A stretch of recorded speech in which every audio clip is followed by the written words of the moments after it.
అందరికీ నమస్కారం. నా పేరు doctor Vijayanand, neonatologist and paediatrician, Rainbow children's hospital, Hyderabad. గుజరాత్లో చండీపుర వైరస్ కారణంగా కొంతమంది చిన్నారులు చనిపోవడం మనందరినీ ఆందోళనకి గురిచేస్తుంది. మరి ఈ వైరస్ ఎందువల్ల సోకుతుంది, ఏ విధంగా బిడ్డలు దీని ప్రభావాన్న పడి వారికి చాలా విషమంగా పరిణమిస్తుంది అని ఒకసారి మనం ప్రశ్నించినట్లయితే, ఇది అంటే అంత విస్తృతంగా అన్ని చోట్ల ఉన్న వైరస్ కాదు. మొదటిసారి ఇది మరి మహారాష్ట్రలో కనుక్కోవడం జరిగింది. చాలా ఏళ్ల క్రితం, దాదాపు ఒక 50-60 సంవత్సరాల క్రితం. ఇది మిగతా వైరస్ లాగానే శరీరంలోకి ఎంటర్ అయిన తర్వాత జలుబు, దగ్గు లాంటి, తర్వాత విపరీతమైనటువంటి జ్వరం, ప్రధానంగా విపరీతమైనటువంటి జ్వరం వస్తుంది. ఆ తర్వాత పిల్లలకి ఫిట్స్ వస్తాయి. అంటే తర్వాత వాళ్ళ యొక్క కాన్షియస్ లెవెల్, అంటే వాళ్ళు హుషారుగా ఉండటం తగ్గిపోతుంది. ఎన్కెఫలైటిస్ అంటాము, అంటే బ్రెయిన్ యొక్క ఇన్ఫెక్షన్ అన్నట్టు అలా కలగజేసి ఆ బిడ్డలు కోమాలోకి వెళ్ళిపోవచ్చు. తద్వారా శ్వాస సరిగా తీసుకోలేకపోవచ్చు. సో ఈ వైరస్ సోకిన కొద్ది రోజుల్లో బిడ్డకి సరైనటువంటి వైద్యం లభించినట్లయితే అది ప్రాణాంతకం కూడా కావచ్చు. అయితే మరి ఇంత తీవ్రంగా లక్షణాలు ఎందుకు కలిగిస్తుందంటే, ఈ వైరస్ బ్రెయిన్ టిష్యూస్కి అంటే చాలా ఈజీగా అట్రాక్ట్ అవుతుంది. న్యూరోట్రోపిక్ అంటాము. కాబట్టి బ్రెయిన్ని ప్రభావితం చేసి బ్రెయిన్ని అంటే బాగా ఇన్ఫ్లమేషన్ అంటాము, దాన్ని బాగా ఇబ్బంది పెడుతుంది బ్రెయిన్. సో తద్వారా బిడ్డ యొక్క హుషారుతనం, అంటే కాన్షియస్ లెవెల్ అనేది తగ్గిపోతుంది. అదేవిధంగా ఫిట్స్ రావచ్చు. తర్వాత కొన్నిసార్లు ఆ యొక్క వైరస్ బ్రెయిన్ ఎంతగా ప్రభావితం చేస్తుందయ్యా అంటే, శ్వాస తీసుకునేటువంటి రెస్పిరేటరీ సిండ్రోమ్, అంటే శ్వాస బ్రెయిన్ నుంచి సిగ్నల్ వస్తే తీసుకుంటాం మనం, వాటిని కూడా ప్రభావితం చేయడం వచ్చు. అయితే ఇది మరి అంత విస్తృతంగా ఉన్న వైరస్ కాదు. ఇంకొక ముఖ్యమైన విషయం ఏంటంటే, ఇది ఒకరి నుంచి వరకు వచ్చే వైరస్ కూడా కాదు. మన కోవిడ్ మాదిరి కానీ, ఇన్ఫ్లుయెన్జా ఆర్ ఫ్లూ మాదిరి కానీ ఇలా ఒకరి నుంచి ఒకరు డైరెక్ట్గా వచ్చేది కాదు. మరి ఎలా వస్తుంది ఇదంటే, ఎలాగైతే డెంగ్యూ ఫీవరు అంటే దోమ ద్వారా వ్యాపిస్తుందో, అదేవిధంగా ఇది ఒక కీటకం, అంటే ఇన్సెక్ట్, శాండ్ ఫ్లై అనేటువంటి ఇన్సెక్ట్, దాని ద్వారా వస్తుంది. అయితే ఇకపోతే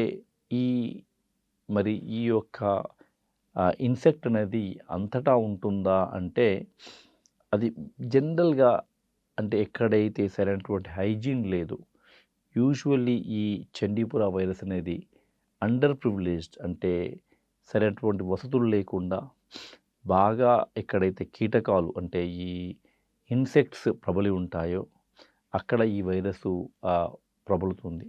అంటే మామూలుగా హైజీన్ ఇంకా ఉండి అంత పారిశుద్ధ్యాన్ని సరిగ్గా పాటించినటువంటి ఇళ్ళల్లో ఈ వైరస్ ఉండదు.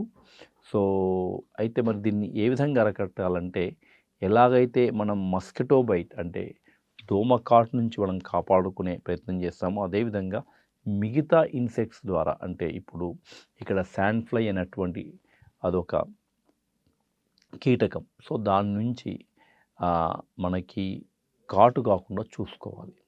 సో అది ఒకవేళ ఏ బిడ్డ అయినా ఇటువంటి తీవ్రమైనటువంటి జ్వరము, ఫిట్స్ రావడం, ఆ తర్వాత బాగా కాన్షియస్ లెవెల్ అంటే అపస్మారకంగా అవ్వడం, అంటే కాన్షియస్ లెవెల్ లేకుండా తగ్గినప్పుడు అది తప్పకుండా డాక్టర్ని ఇమ్మీడియట్గా సంప్రదించాల్సిన అవసరం ఉంటుంది. కాకపోతే ఇది అంత విస్తృతంగా లేదు, మనం కంగారు పడొద్దు.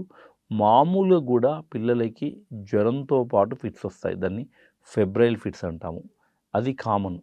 సో కాబట్టి ఒకవేళ బిడ్డకి ఎవరికైనా జ్వరం వచ్చి ఫిట్స్ వచ్చినట్లయితే, ప్రధానంగా 6 నెలల నుంచి 5 సంవత్సరాల పిల్లలకి అది ఇటువంటి వైరస్ ఏమని కంగారు పడొద్దు. ఎందుకంటే మామూలు ఇన్ఫెక్షన్లో కూడా జ్వరం వచ్చినప్పుడు బిడ్డలకు ఫిట్స్ రావచ్చు. మరి మరి ఈ చండీపుర వైరస్‌తో పాటు మిగతా వైరస్ కూడా అటువంటి ఎన్కెఫలైటిస్ కలుగజేస్తాయి. ప్రధానంగా మనం అంటే ఇంతకుముందు మాన్సూన్ టైంలో ఆంధ్రప్రదేశ్, తెలంగాణ రాష్ట్రాల్లో జపనీస్ ఎన్కెఫలైటిస్ అనేటువంటి వైరస్, మెదడు వాపు వ్యాధి కలుగజేసేటువంటి ఒక వైరస్. ఇప్పుడంటే చండీపుర వైరస్ ద్వారా కూడా కలుగజేసే మెదడు వాపు వ్యాధే ఎన్కెఫలైటిస్ అంటాము. కానీ ప్రధానంగా ఈ మాన్సూన్‌లో తెలంగాణ, తర్వాత ఆంధ్రప్రదేశ్‌లో ఈ జపనీస్ ఎన్కెఫలైటిస్ వైరస్ ప్రబలుతుంది. అది పందుల ద్వారా వ్యాప్తి చెందుతుంది. క కానీ ఇప్పుడు క్రమేపీ దాని యొక్క తీవ్రత తగ్గిపోయింది. ఇంతకుముందు చాలా ఒక 20 సంవత్సరాల క్రితం మాన్సూన్ వచ్చిందంటే చాలా పిల్లలకి ఈ వ్యాధి త్వరగా వచ్చేది. అంటే చండీపుర వైరస్‌కి సిమిలర్‌గా. కాబట్టి ఇటువంటి లక్షణాలు ఉండి ఎవరున్నా కూడా ఎక్కడైనా కూడా వెంటనే డాక్టర్‌ని సంప్రదించడం మంచిది. ఇప్పుడు జపనీస్ ఎన్కెఫలైటిస్ అనేటువంటి మెదడు వ్యాధి ఏదైతే చండీపుర వైరస్ లాగానే కలుగజేస్తుంది అనుకున్నామో దానికి వ్యాక్సిన్ అవైలబుల్ ఉంది. గవర్నమెంట్ కూడా ఆంధ్రప్రదేశ్లో, తెలంగాణలో ఈ వ్యాక్సిన్‌ను పిల్లలకు ఇస్తున్నారు. కాబట్టి తప్పకుండా ఆ వ్యాక్సిన్‌ను తీసుకోండి.